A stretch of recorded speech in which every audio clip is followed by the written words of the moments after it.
It's day 10 of our 28-day ketogenic challenge. I'm Jason Atkinson, certified health coach, nutritionist, and personal trainer. And I want to go over the reasons to have a cheat day or carb refeed on keto. Before we do that, I want to invite you to join this free challenge by visiting reshapehealthandfitness.com. I'll put a link in the comments below. 28 days of meal plans, menu guides, recipes, group support, workouts, tracking tools. It's all there at your fingertips. There's also a $500 grand prize package of supplement protocol, as well as coaching and training for the top winner who loses the highest percentage or decreases their body fat percentage, I should say, within the 28-day challenge. So, reasons to have a carb refeed or cheat day on keto. The style of ketogenic diet that I personally use and what I'm recommending during this challenge, or what I'm sharing with others during this challenge, I have to say this is not medical advice or health advice or any type of advice. This is just for entertainment purposes only. Okay, so number one, there is a psychological benefit to having the forbidden foods. Everyone knows what's on the menu, what's not on the menu. Every diet has its rules of things you can and can't do. After years of doing different types of weight loss diet approaches and losing 75 pounds and now maintaining that for close to 10 years, this is the style of ketogenic diet that I have settled on as being the most effective. It's called a cyclical ketogenic diet or the anabolic diet. There's also a trademark that goes along with that. So the psychological benefit. Okay, let me just park on that one just for a second. Everybody knows what's on the menu, what's not on the menu. Occasionally having permission to eat something that's not on the plan is great just for sanity and for peace of mind, because if you go into a super restrictive way of eating, like a ketogenic diet can sometimes be, that's a very low carbohydrate intake.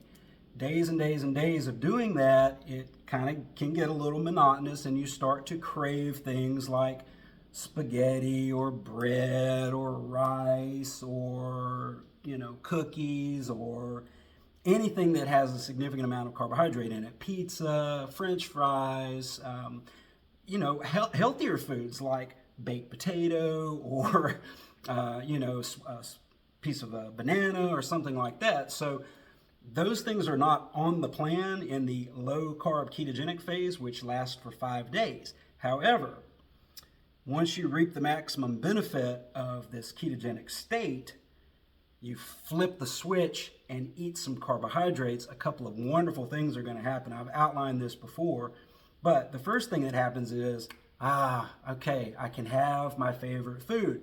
I don't have to restrict myself for the rest of my life. When people approach a weight loss diet or way of eating with this idea in mind, it's a recipe for failure, because we know we can't be perfect. And a lot of people won't even try just because they know that they can't stick to it forever. And when they go off the plan, they feel like a failure and they feel like their life is over, and then they just give up and go back to whatever they were doing before.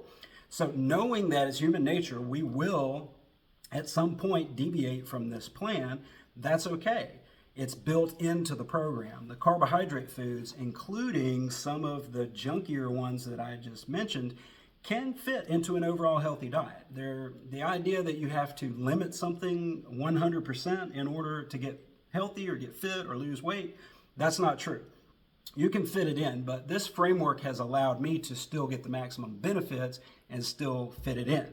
I feel like I've come full circle in my journey now, because I finally figured out how to have ice cream and cookies every single night and eat pizza and French fries on the weekends when I want to and still not be overweight. Okay, so that's a huge benefit, and it's proof, and the results that some of my clients have gotten using this method is proof that this way of doing things works. So that's the first benefit. Just have a day to do whatever you want, and that empowers you, because there are no foods that you could say, oh, I can't have this or that.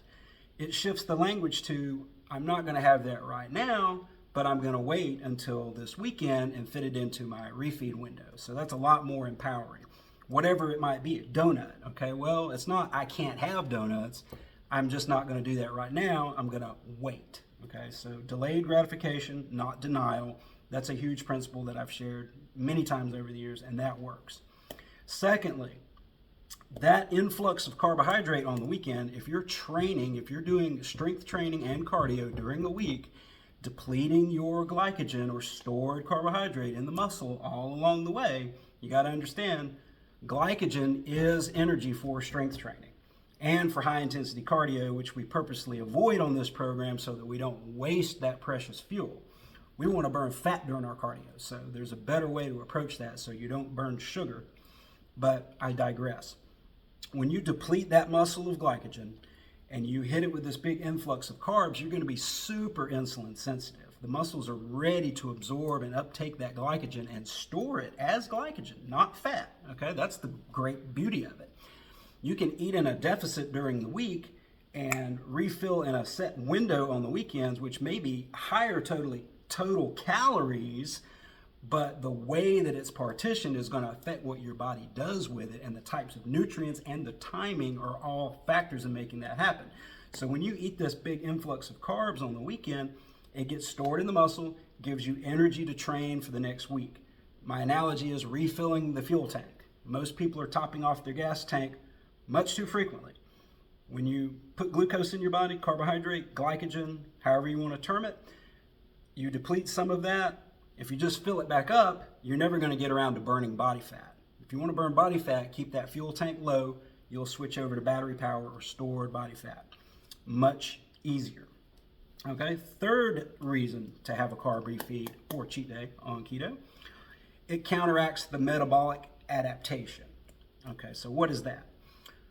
When you eat carbohydrate, or let me just say this, when you start restricting dietary energy, when you start limiting your dietary energy, measuring your portions, eating less frequently, eating smaller amounts, cutting down on fat and or carbohydrate energy substrates, however you do that, initially, you're going to tap into body fat. Okay, so when you're consuming less energy than you're expending, there are a couple different ways that the body can balance that equation. One way is to just burn up body fat, which is what we hope will happen. The other way is to lower your metabolic rate so that it matches the amount that you have coming in. Your body can do that by sacrificing muscle, because muscle uses more energy throughout the day. It can also slow you down. It can make you move around less, blink your eyes less, stop the fidgeting, some of the energy expenditure that you're not really thinking about. A lot of this is beyond your conscious awareness. It's kind of like when you're driving and you're low on gas and you see not the engine light, but the fuel light comes on, and you're thinking, oh, I better conserve gas till I get to the fuel tank. So you drive slower, you coast downhill, you turn the air conditioning off, maybe you turn the radio off, maybe you turn the windshield wiper off, like anything that you can possibly do. Even though I know those things don't use gasoline, but you get what I'm saying. Anything you can possibly do to slow down the amount of energy that you're expending. And that's what your body does. So in order to prevent that from happening, you set your metabolism to high with moderate meal frequency, about every 4 waking hours or so. You're prioritizing protein and nutrients. And then occasionally you hit your body with this higher influx of energy, especially if you're in that carb depleted state. A lot of that is going to go towards refilling the glycogen tank, like I said, but it's also going to cause an increase in hormones that have a role in hunger and appetite and energy expenditure, like ghrelin and leptin, just to name a few. And insulin, by the way. Insulin, if you're interested in building or maintaining muscle, insulin is a very anabolic hormone. It helps you to build muscle or to retain muscle. It's not deadly. In fact, without insulin, we would die. It's only when insulin is chronically elevated that it becomes a problem. So if your insulin is all the time high because you're spiking your glucose constantly, which is a pattern most people are on, if you're doing that all the time, that's called hyperinsulinemia. It promotes a lot of inflammation in the body, and it can be counterproductive to your overall goals. But insulin drives amino acids into the muscles. It helps with repair. So without insulin, we would die. Without insulin, we wouldn't be able to build or maintain muscle. So we need some insulin on hand. just not all the time, okay? So this will help counteract that as well. That boost in calories helps elevate your metabolism. And and my final point number 4, insulin, it preserves muscle insulin sensitivity, or sensitivity in the muscle cells. So what I was talking about before, insulin resistance. This is the root mechanism of type 2 diabetes, by the way. When we're hitting our body with a high amount of carbohydrate very frequently over a long period of time, and insulin levels are chronically elevated to clear that glucose from the bloodstream, this is what happens. The cells become resistant to the signal of insulin. The muscle cell will no longer use glucose as an energy source. When that happens, it stays in the bloodstream. Blood sugar goes high enough, it can be classified as type 2 diabetes or adult onset diabetes, and those carbohydrates are more likely to get stored as body fat. So a few ways you can improve insulin sensitivity while we're on the topic: doing some strength training, just going for a walk, following a low carbohydrate way of eating. All those things can help. Targeted supplementation can help as well.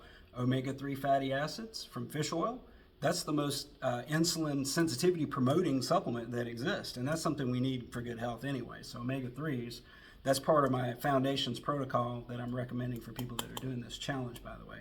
And I got a really good price, 20% discount on that. So if you don't use a quality supplement, you can contact me to do a free consult, and I'll go over your lifestyle history and figure out if there are certain things that could help you to get better results than you're currently experiencing. But insulin sensitivity in the muscle cells. So when we initially go on a low carb or ketogenic diet, that's going to improve insulin sensitivity. It's going to lower that resistance. That's a good thing. We want to be sensitive to the signal of insulin. We want to take that glucose into the muscle cell when insulin is present. Over time, if you continue on a super low carbohydrate intake, which most people go into a keto plan, this is what they think they're going to do, is they're just going to stay keto long term, weeks and months on end. If you do that, it will backfire, because the muscle cells will actually lose their insulin sensitivity. They will become more resistant as your body is trying to divert as much glucose that it can towards brain function. So to prevent that from happening, you cycle in some carbohydrates frequently, once every 6 or 7 days, or twice every 6 or 7 days in a window. Keep them close together on the weekend. You can't just go 1 or 2 days low and a day high. That won't work, and I'll explain why. But when you do that, it's going to help preserve the muscle insulin sensitivity, and that is a very good thing in the long term. So, best things I love about the ketogenic diet: it's geared towards changing the way you eat, not just limiting the amount of food you're eating. We've been so conditioned to think, eat less, eat less, eat less. Some people are walking around with very low energy intake, a very low nutrient intake, and they're chronically stressed. Their hormones are out of whack, cortisol is elevated. There's a ton of problems because they're not eating enough to support their day-to-day activities, but they're trying to perform as if they are. And that doesn't work in the real world. You can only ride that for so long before something really bad happens, and I want to prevent that from happening to anyone. So change the way you eat, not the amount. Yes, the amount is important. I don't mean to suggest that you can eat all the fat and protein that you ever could imagine, but the promise is you won't have to be as mindful of limiting the amount, because these foods are very satiating, they're very filling, and they tend to kind of limit the amount that you're going to take in on their own. If you just avoid the highest energy processed sugar and flour, and even temporarily starches and natural sugar from honey and fruit and things like that, until you get that insulin sensitivity figured out. When you limit those things, you don't have to be as mindful as limiting the amount you're eating, because you will just naturally eat an appropriate amount, provided that you do stick with set meal schedule and have an idea of portions in mind, although they're not that super critical in the big picture. There are ways to modify any of these principles and make it work for you. Again, that's what I do with a consultation. I help someone to figure out how they can apply this to their own specific purpose. So if that's something you're wanting to do, hopefully you'll reach out, connect with me. I'd love to help everyone who's listening, but I only have a limited amount of time and energy on a daily basis to give to the people who are very serious about really changing their habits for good, because they have a goal in mind, they have a definite reason that it's important, and possibly even some type of a deadline that is compelling them to reach beyond all their previous limits. Those are the people that I concentrate my efforts on working with. Hope this video was helpful for you. Go ahead and subscribe, give us a like below. That really helps the cause, and I'll be back tomorrow with another video. Thanks.